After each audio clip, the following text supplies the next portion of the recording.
If you got 1,000 subscribers, say whoop whoop. Whoop whoop. Good morning. Good afternoon. Oh, there you are. Good morning. Good afternoon. Or good night. Hello, my dear. Oh. Hello, my dear acquaintances.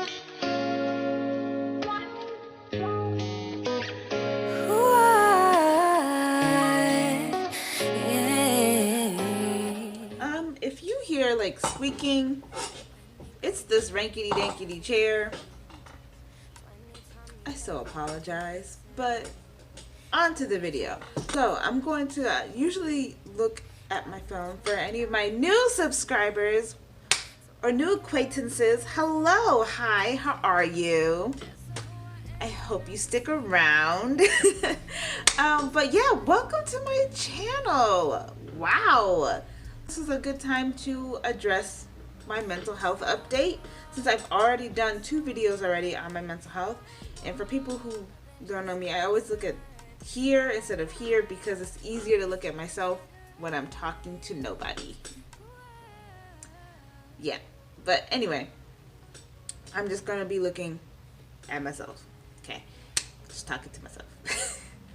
But anyway, yeah, I'm going to be doing an update on my mental health, my journey. I've already done one on how 2020 broke me, and I did one on how Mary Jane Barham's response to mental health. And I feel like this is a good time versus like dealing with outside backlash, like how I'm dealing with that.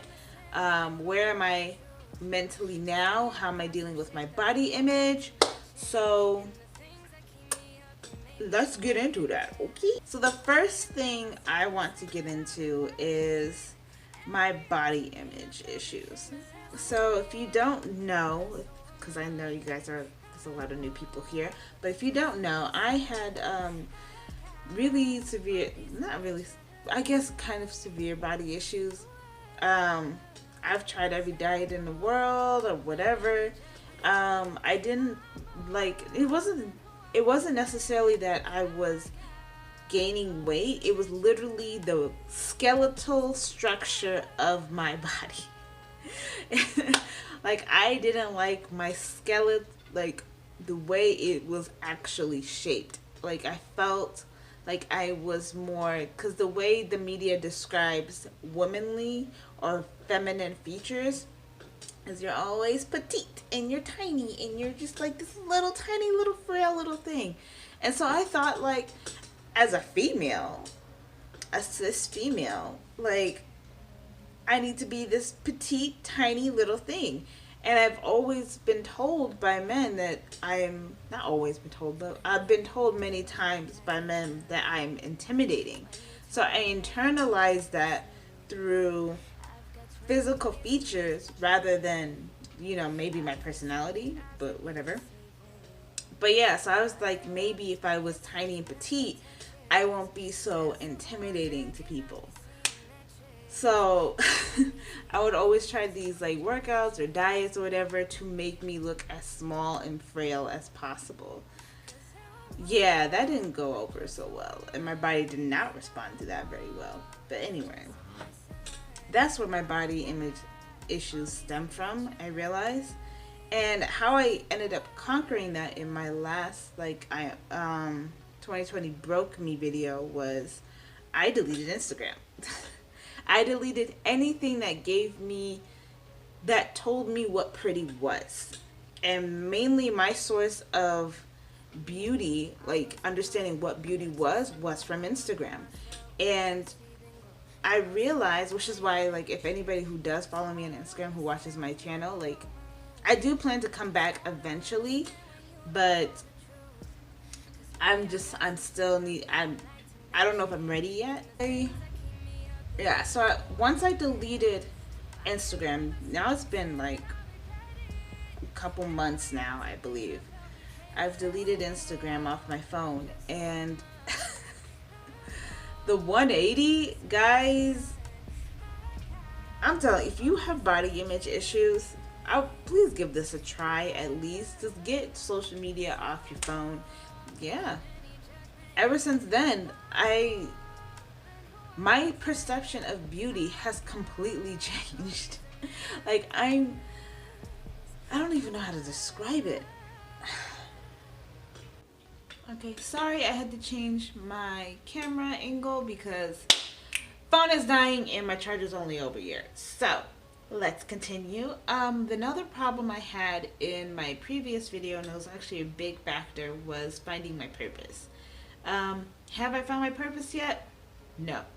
But I am at peace with not knowing my purpose, if that makes sense. Um, what I described, I guess, back then as finding my purpose was like basically finding something you wanted to do for the rest of your life and then making money from what you like from that purpose. And if that's what that means, then no, I haven't found my purpose. And also like that it's one purpose, you know? Or multiple purposes that you can make money from. And it seems like as soon as money comes into the play, I'm not for it. You know what I mean? It sucks the fun out of it. I become drained and I just don't like it. So yeah. So have I found my purpose? In theory, no. If that's what that means, you know? I've also accepted, which ties into this, I've also accepted that I am all over the place. There's many things that I like to do. There's many things that I want to do in life.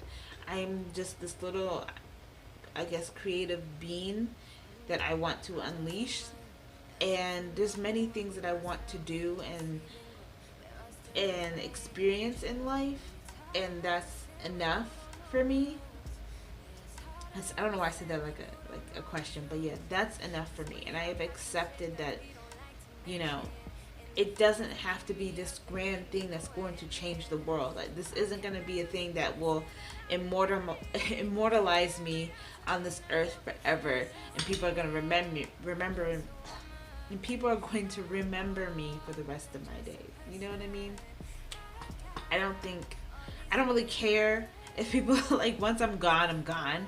Like, that's also one of the reasons why I started this YouTube channel, was so that this information on here, if I were to ever leave, like if anything were ever to happen to me or when I'm in my old age and YouTube's still around, this information about hair and everything and all of my knowledge that I know could be shared to someone else. That's the whole reason I made my YouTube channel. It wasn't to immortalize me. It wasn't so that I can be YouTube famous or whatever. It was simply just because I wanted to just share my knowledge with the rest of the world. And hopefully that it reached to somebody. And it worked for somebody. But that was pretty much it. And now it has morphed into, hey, I like making videos. I like editing. And there's so much further that I want to take this. And whoever wants to come along for the ride is more than welcome to. So that's kind of where I'm at with my love for YouTube and everything. I've also been working on, it hasn't been fixed, but I'm also working on knowing that things take time.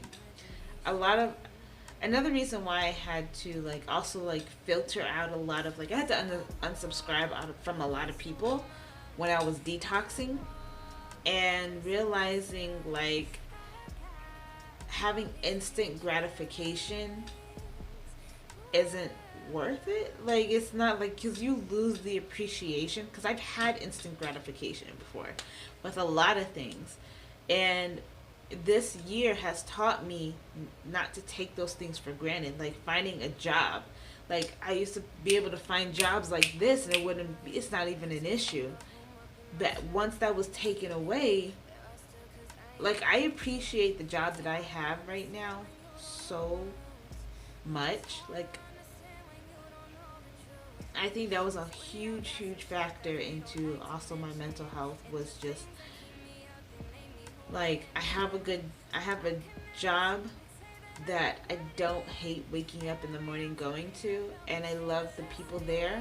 I actually sometimes enjoy. Like, am I burnt out like crazy? Yes. Which is why I haven't made YouTube videos in a while. I'm burnt out. I'm exhausted every day. Even on my off days, it doesn't seem like even when I'm sleeping, it doesn't feel like I'm fully resting. But I still enjoy going to work.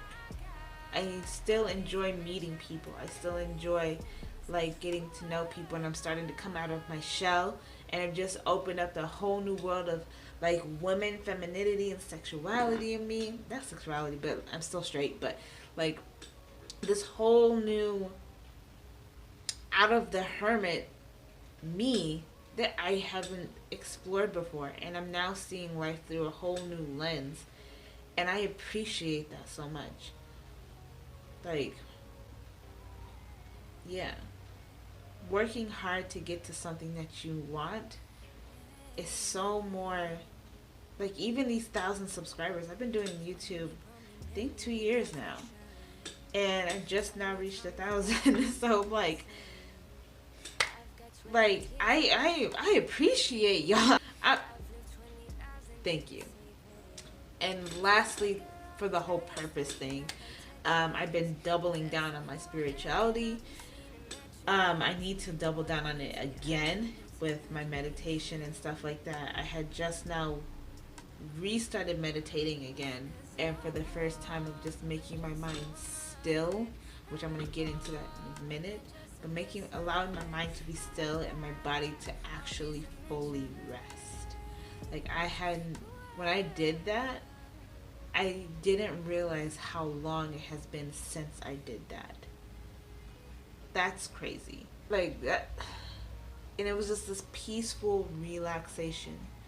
Like, I need to definitely get into that. And I don't know if you can tell, like, I'm still very physically exhausted, but I am so grateful and I'm so blessed for everything.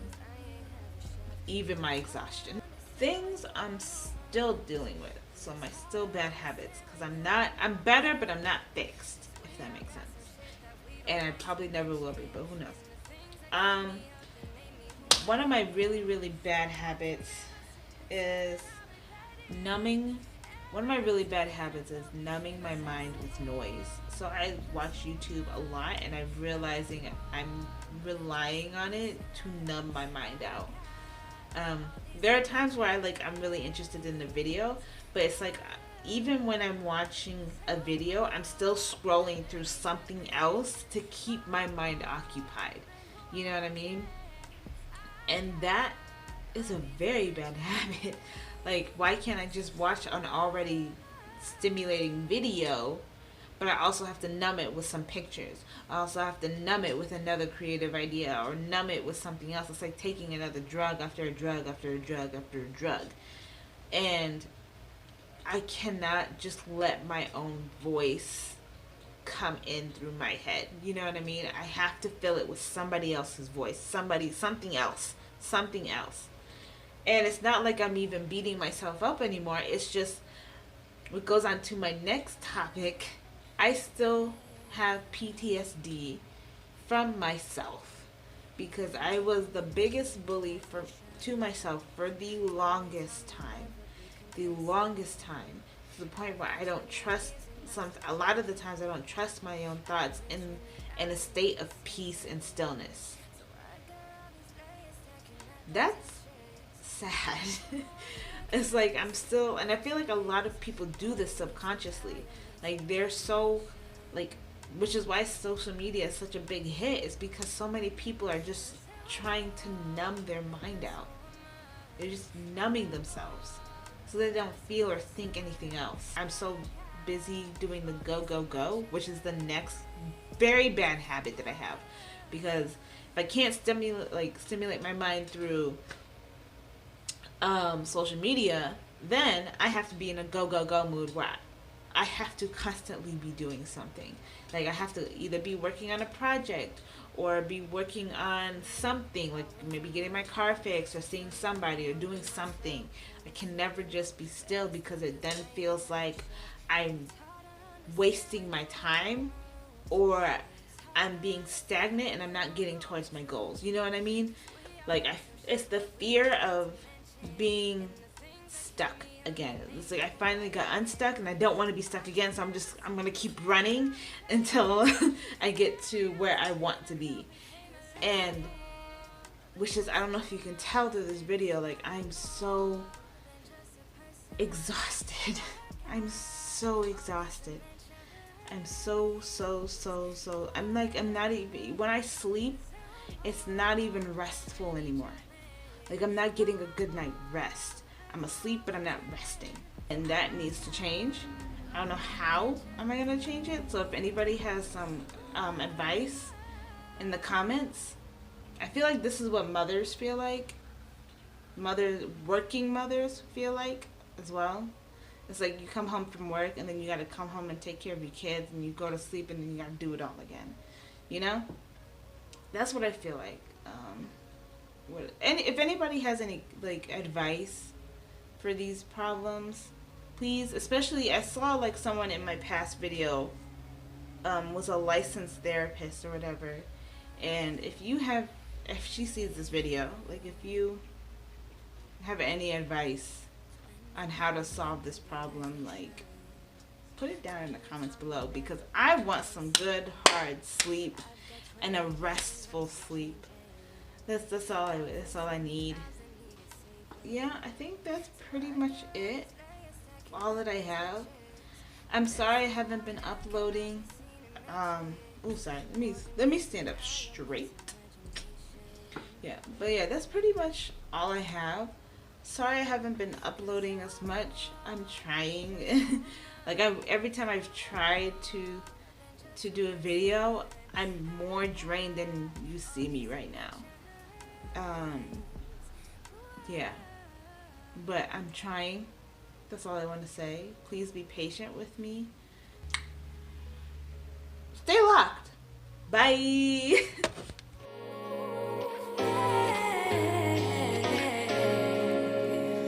From the go, I was on my own. Had to find a home up in myself. Tennessee then grow where I still could